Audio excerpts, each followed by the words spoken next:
ଭାରତରତ୍ନ ଭାରତବର୍ଷର ପୂର୍ବତନ ପ୍ରଧାନମନ୍ତ୍ରୀ ସ୍ୱର୍ଗତ ଅଟଳ ବିହାରୀ ବାଜପେୟୀଙ୍କର ଆଜି 100ତମ ଜନ୍ମଜୟନ୍ତୀ ଉତ୍ସବ ଆଜି ସରକାରୀ ସ୍ତରରେ ପ୍ରଥମ ଥର କରି ଓଡ଼ିଶା ସରକାର ତାକୁ ପାଳନ କରୁଛନ୍ତି। ଇଏ ନିଶ୍ଚିତ ଭାବରେ ମୋର ମଧ୍ୟ ପରମ ସୌଭାଗ୍ୟ। ଆଜି ଯେଉଁ ଅଟଳ ବିହାରୀ ବାଜପେୟୀ ଯିଏ ଆଜି ଭାରତର ବିକାଶକୁ ତ୍ୱରାନ୍ୱିତ କରାଇ ପାରିଛନ୍ତି ଏବଂ ସେଥିପାଇଁ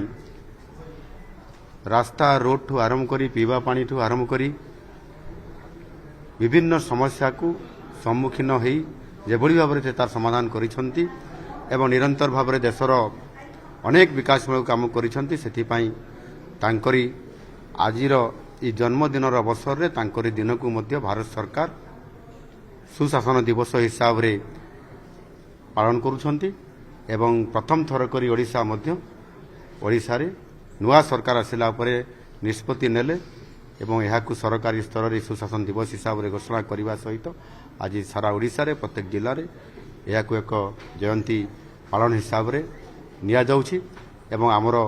ମଧ୍ୟ ଗୋଟାଏ ସଂକଳ୍ପ ଅଛି ଯେ ନିଶ୍ଚିତ ଭାବରେ ଓଡ଼ିଶାରେ ନୂଆ ସରକାର ବିକାଶମୂଳକ କାମରେ ତ୍ୱରାନ୍ୱିତ କରିବେ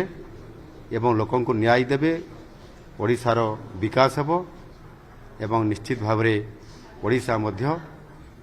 ସୁଶାସନ ଦିବସର ଅବସରରେ ସଂକଳ୍ପ ନେଉଛି ଓଡ଼ିଶାର ଲୋକଙ୍କୁ ସୁଶାସନ ପ୍ରଦାନ କରିବ।